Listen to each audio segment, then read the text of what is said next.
You're watching It's Bible Time, where We're in. read from the Bible and say words about it. You're here.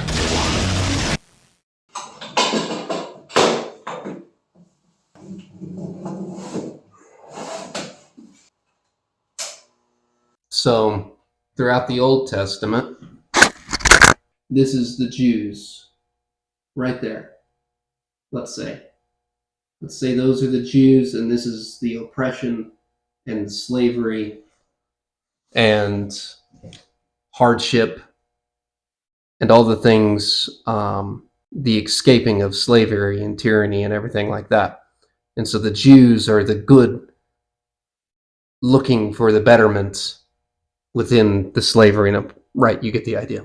So then, fast forward, and what happens? We get a very, very unexpected narrative.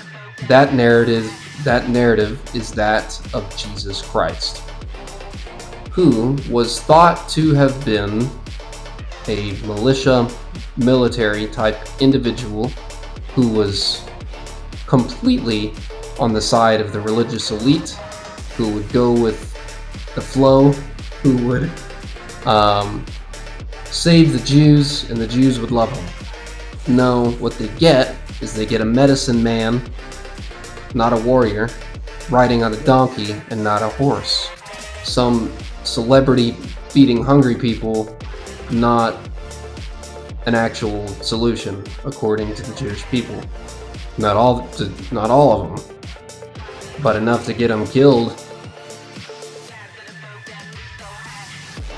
So then Jesus comes along from within the order and the structure, the laws, the governmental system, as well as the religious system.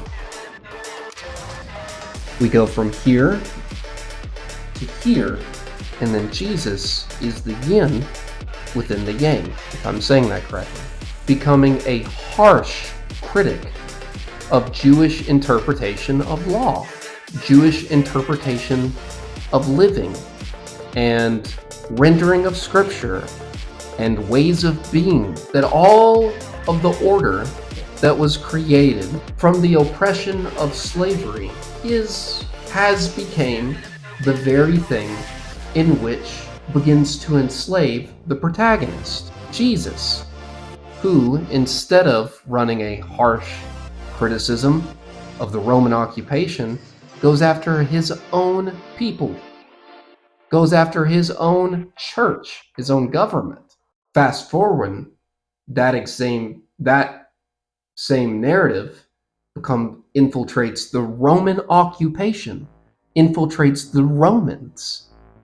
This Jesus character, this narrative and story of Jesus becomes a Roman story, infiltrating that system as a type of self-analyzing, self-rendering type structure, capable of working within and still not contorting the overall narrative or understanding of its time, of his time.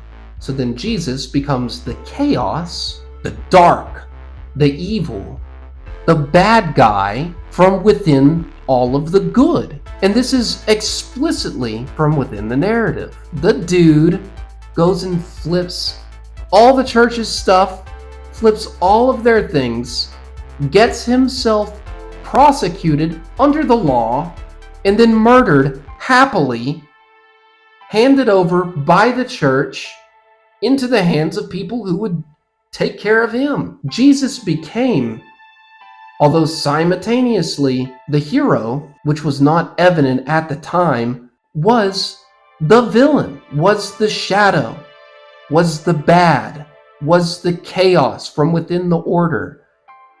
On that cross, he became a curse. Cursed is a man who hangs from a tree, or I think I got that right. So he became the chaos from within the control, And so, how misunderstood the narrative is of Jesus being this bright and shining, how misunderstood the structure. Jesus lays a blueprint for what it means for us to be Christians. I had a pastor, a Christian pastor at a Christian church who was a Buddhist, a bodybuilding, vegetarian, double degree, black belt Buddhist Christian pastor. I was Woody and he was Buzz Lightyear. No one will ever be cooler than him. I had the best mentor in the universe. That's right, you should be jealous. Anyways, he talked about one of his teachers who was very close to retirement, who was having disagreements from the church, from within the church, saying that they just, were doing the thing that they do. Order, structure, just the narrative, just the human way that things be, no matter who be doing it.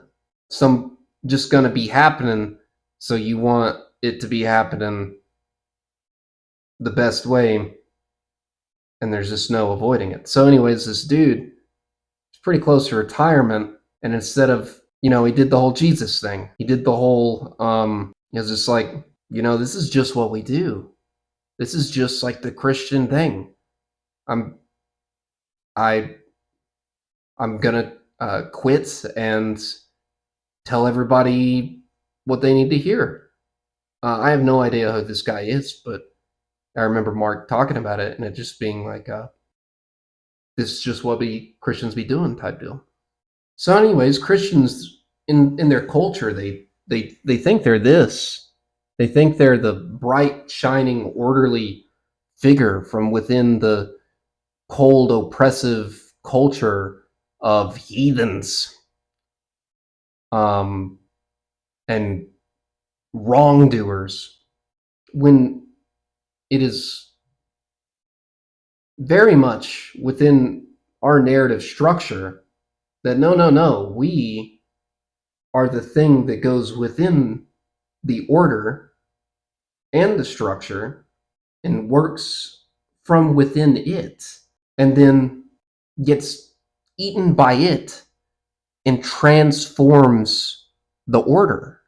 That's what we do as Christians, fundamentally, across the board, with government, with religion, with this is the structure of what we do.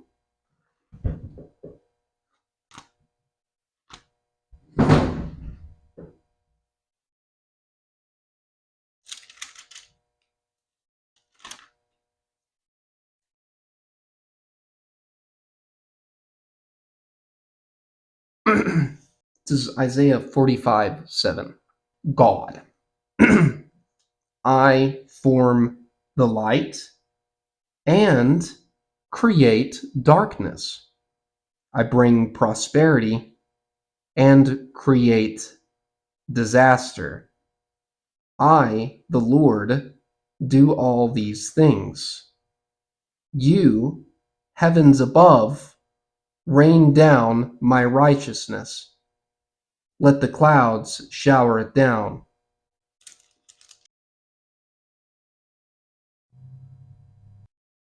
INRI motivation. Trailblazer motivation.